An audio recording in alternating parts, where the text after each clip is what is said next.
ETF index mutual funds నేర్చుకుని stock మార్కెట్లో రాణించాలనుకుంటున్నారా? వెంటనే ఈ నెంబర్కి కాల్ చేయండి.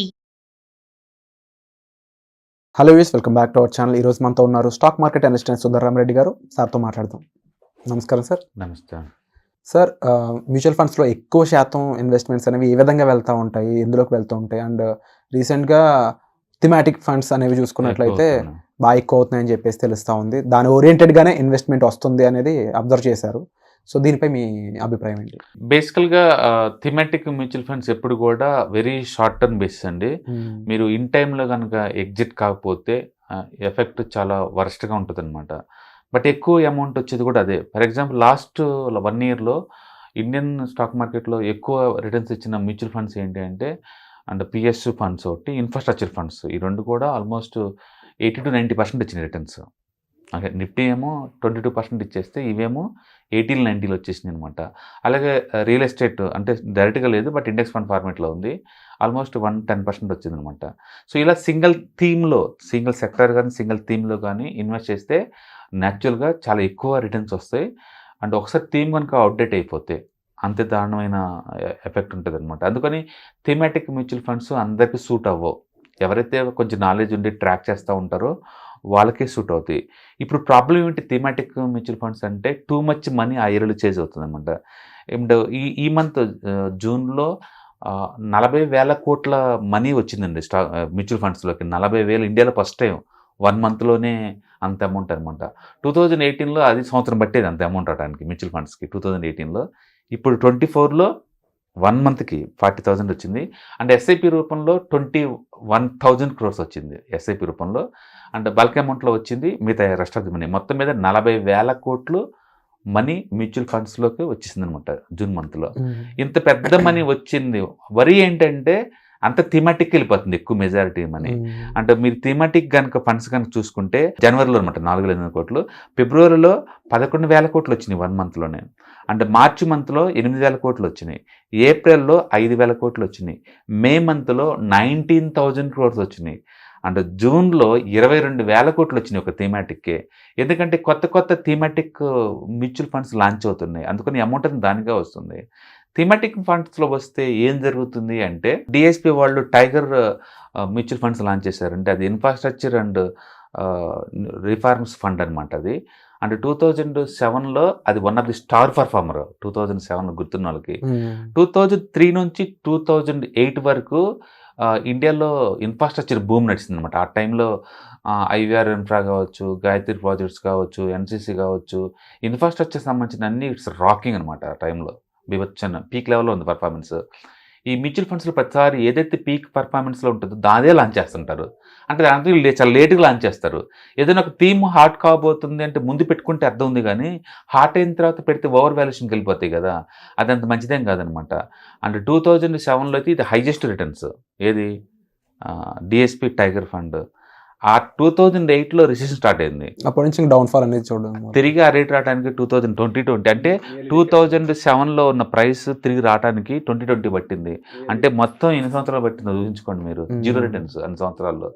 అది కూడా నన్ను అదే డిఎస్పి నుంచి, చిన్నోళ్ళేం కాదు. అంటే ఈవెన్ మ్యూచువల్ ఫండ్ లో ఉన్న వాళ్ళైనా సరే అంత ఓపిక్గా అన్ని సంవత్సరాలు వెయిట్ చేయడం కూడా జరగని హైలీ ఇంపాసిబుల్. అది హైలీ ఇంపాసిబుల్. మనం అనుకుంటాం మ్యూచువల్ ఫండ్ లో సేఫ్టీ అనుకుంటాం, బట్ థీమాటిక్ లో అంత ఈజీం కాదు. అందుకని థీమ్ ఎప్పుడు చాలా లిబరల్ గా ఉంచాలి తప్ప ఒక థీమ్ మీద టూ మచ్ కార్నర్ చేసుకున్నట్టు ఉండకూడదు. సపోజ్ మీ మ్యూచువల్ ఫండ్ పోర్ట్ఫోలియో ఒక 10 లక్షలు ఉందనుకోండి, 1,00,000 2 లక్షలు థీమాటిక్ లో పెడితే అర్థం ఉంది, కానీ టోటల్ మనీ తీసుకెళ్ళి పెట్టకూడదు. ఇప్పుడు ప్రాబ్లం ఏంటంటే, ఈ జూన్లో వచ్చిన టోటల్ 40,000 కోట్లలో 22,000 కోట్లు అచ్చం థీమాటిక్ అండి. ఇది డిఫెన్స్ అయి ఉండొచ్చు, లేకపోతే ఇన్ఫ్రా అయి ఉండొచ్చు, లేదా పిఎస్ అయి ఉండొచ్చు, అచ్చం థీమాటిక్గా అవుతుంది. అంత టోటల్ మనీలో మోర్ దెన్ 50% అంటే ఇది చాలా దూరం పోతుంది అది అనమాట. అది అందుకని ఇది అందరికీ పనికిరాదు ఇది. అండ్ అన్నిటికన్నా ఇంకా వెరైటీ ఏంటంటే, ఈఎల్ఎస్ఎస్ ఫండ్స్ నెగిటివ్కి వెళ్ళిపోయిందండి. ఎవ్రీ మంత్ అది నెగిటివ్కి వెళ్ళిపోతూ ఉంది. బహుశా కొత్త ట్యాక్స్ రిజంలో దీనివల్ల ఎలాంటి ఉపయోగం లేదని ఎవరైనా నమ్ముతున్నారేమో. ఓకే, రెండోది ఫోకస్ ఫండ్స్ తగ్గిపోయినాయి, డివిడెండ్ ఇచ్చే ఫండ్స్ తగ్గిపోతున్నాయి, and even large cap mutual fund size తగ్గిపోతుంది. ఓకే, అంటే మనీ అంతా కూడా లేదు, దీనికే చేంజ్ అవుతుంది సెక్టర్ ఓరియంటెడ్ ఫండ్స్ అనేది.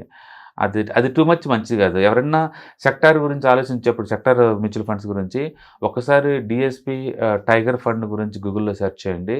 మీకు అది ఎంత పెయినో మీకు అర్థం అవుతుంది. 2003 నుంచి అండ్ 2007 వరకు అది స్టార్ పర్ఫార్మర్. 2007 తర్వాత గాయమైపోయింది. 2020 తిరిగి రాలేదనమాట. అందుకు థీమాటిక్ ఎప్పుడు చాలా పెయిన్ మిగిలిస్తుంది లాంగ్ టర్మ్లో ఉంటే. అందుకని మ్యూచువల్ ఫండ్స్ ఫండమెంటల్ ఎంత టాలెంట్ ఉన్నా సరే నువ్వు ఒక థీమ్లో రిస్ట్రిక్ట్ చేసావు, వేరే దాంట్లో పెట్టనీయకుండా. అందుకని థీమ్ హార్ట్ ఉన్నంత ఓకే, ఒక్కసారి అది డల్ అయింది అనుకోండి అది కష్టం అనమాట. అందుకని ఇన్ఫ్రాస్ట్రక్చర్ ఇప్పుడు హార్ట్ అయితే ఉండొచ్చు, బట్ ఫ్యూచర్లో హార్ట్ ఉండదంటే మీరు ట్రాక్ చేస్తే కూర్చోవాలి దాన్ని. అందుకని ఈ థీమ్కి సంబంధించిన అన్ని కూడా ETF ఇండెక్స్ ఫండ్ ఫార్మేట్లో కొనుక్కోవచ్చు, మనం ట్రాక్ చేసుకోవచ్చు. కానీ మ్యూచువల్ ఫండ్స్ ఎప్పుడు థీమ్ లిబరల్గా ఉంచండి. Like small cap, mid cap and large and mid cap ఇలా లిబరల్గా ఉంచితే ఏమవుతుందంటే అంటే ఫండ్ మేనేజర్ చూసుకుంటారు. ఓవర్ వాల్యుయేషన్ వస్తే దాన్ని క్లోజ్ చేయటాలు, అండర్ వాల్యుయేషన్ ఉంటే కొంటాలు, ఏ థీమ్ హార్ట్ దాన్ని మూవ్ చేయటాలు ఇవన్నీ చేస్తూ ఉంటాడు. ఈ పని మనం మాన్యువల్ చేసుకోవాలి. ఈ థీమాటిక్ చేసినప్పుడు థీమాటిక్లో ఒకదాన్ని రిస్ట్రిక్ట్ చేయడం అంత ఈజీగా అంత మంచిదేం కాదు. అండ్ లాస్ట్ 20 years చూసుకుంటే ఎప్పుడు కూడా ఒక సంవత్సరం హార్ట్ అయితే నెక్స్ట్ ఇయర్ ఎప్పుడు హార్ట్ లేదు. జనరల్ థీమాటిక్ ఉండే విధానమే అలా ఉంటుంది. సైకిల్ అంటే ఎప్పుడు ప్రతి సెక్టర్ రొటేట్ అవుతా పోతుంటే ఆ రొటేషన్ లో మళ్ళీ వచ్చిన సెక్టర్ నెక్స్ట్ ఇయర్ మళ్ళీ రాదు. బ్యాక్ నిఫ్టీ ఒకసారి అలా వస్తూ ఉంటుంది అనమాట. అందుకని హిస్టారికల్ డేటా ఏం చెప్తుందంటే లాంగ్ టర్మ్ పాయింట్ చాలా పెయిన్ మిగిలిస్తాయి అనమాట. అందుకని థీమాటిక్కి ఎక్కువ ఇన్వెస్ట్ చేయకూడదు. టోటల్ మన దగ్గర ఉన్న mutual fund portfolio 10 to 20% okay, but దాని మీదే మొత్తం డబ్బులు పెడితే మాత్రం ఒకసారి డిఎస్పి టైగర్ ఫండ్లో ఏం జరిగిందో చూసుకోండి. అది చాలా పెయిన్గా అనిపిస్తుంది. ఇలాంటప్పుడు ఇండెక్స్ ఫండ్స్లోకి వెళ్ళిపోవడం ప్రశాంతంగా ఉంటుంది అనిపిస్తుంటుంది. ఏదన్నా కావచ్చు, ఒక థీమ్ ఎప్పుడు లిబరల్గా ఉంచండి. అదేనే ఉంటుంది. లాంగ్ టర్మ్ ఉంచాలా, small cap, mid cap, large and mid cap, dividend yield, value ఇలా నువ్వు ఒక థీమ్లో పెడతలా, ఒక ఫండమెంటల్ ఫ్యాక్టర్లో పెడుతున్నావు లేదా సైజ్ వైజ్గా పెడుతున్నావు అంతే. Put all your eggs in one basket అని అట్లా కూడా డిఫరెన్షియేషన్ చూపించారు. అవును, ఈ మధ్య కాలంలో అన్ని ఏంటంటే చేంజ్ అవుతా ఉంది. రైల్వే థీమ్ చేంజ్ అవుతా ఉంది, ఇవన్నీ కూడా చేంజ్ అవుతా ఉంది అనమాట. ఇది ఎంతకాలం చేంజ్ అవుతుంది అంటే end of the day company గ్రోత్ని బట్టే కదా. ఎక్సెస్ గ్రోత్ ఎప్పుడు మంచిది కాదు అనమాట. యాక్చువల్లీ టూ మచ్ బుల్ మార్కెట్లో ఉన్నప్పుడు కనపడే సింటమ్స్ అనమాట ఇవన్నీ. ఈసారి ఈ థీమాటిక్లో కనపడుతుంది. అండ్ పర్టికులర్గా ఏంటంటే అంటే PSU కావచ్చు, ఇన్ఫ్రా కావచ్చు, లేదా డిఫెన్స్ సంబంధించినట్టు అట్లా ఎక్కువ కనపడుతుంది. ఈ టైప్ ఒకటి ఎక్కువ కనపడుతుంది. ఇది ఎంత అంటే మొన్న రీసెంట్గా ఇండెక్స్ ఫండ్ లాంచ్ చేశారు మోతిలాల్ ఓస్వాల్ వాళ్ళు, ఇండెక్స్ ఫండ్ అని చెప్పేసి 1700 కోట్లు వచ్చింది ఆ ఫండ్ లోకి. ఇండియన్ హిస్టరీలో ఫస్ట్ టైం ఒక ఇండెక్స్ ఫండ్ లోకి అంత అమౌంట్ రావటం అనేది, అది కూడా పీక్ లెవెల్లో. ఇంకొకళ్ళేమో HDFC index defence mutual fund ఉంది, వాళ్ళు అసలు ఆపేశారు కొత్త తీసుకోవటం, మనని ఓవర్ వాల్యుయేషన్ వెళ్ళిపోతున్నాయి స్టాక్స్ అని చెప్పేసి వాళ్ళు తీసుకోవటం మానేశారు. ఒక టైంలో వాళ్ళు మానేస్తే ఆ డబ్బంతా నీకు దీనికి వస్తుంది అనమాట. అందుకని థీమాటిక్ ఎప్పుడు కూడా లేదు, ఓవర్ వాల్యుయేషన్ తీసుకోవటం అంత మంచిదేం కాదు. Better to go for size wise చాలా ఈజీ అనమాట దాన్ని హ్యాండిల్ చేయటం. అందుకని small cap, mid cap, large and mid cap, large cap, value, dividend yield ఇలా లిబరల్గా వెళ్ళండి. ఒక థీమాటిక్ వేస్తే ఎక్కువ వస్తుంది కదా షార్ట్ టర్మ్లో అని చెప్పేసి దాన్ని లాంగ్ టర్మ్లో ఉంచుకుంటే కనుక లాట్ ఆఫ్ పెయిన్ మిగులుద్ది అనమాట. Wonderful sir. అండ్ డెఫినెట్లీ దీన్ని చేసే విధానం కూడా తగ్గించుకోవాలి. ఇన్వెస్ట్మెంట్స్ దాంట్లో ఎక్కువ థీమ్స్ మన జనరల్ దాంట్లో పెట్టాలి. డైవర్సిఫికేషన్ అనేది ఎప్పటికైనా మంచిది మ్యూచువల్ ఫండ్లో కూడా. Wonderful information sir, thank you so much.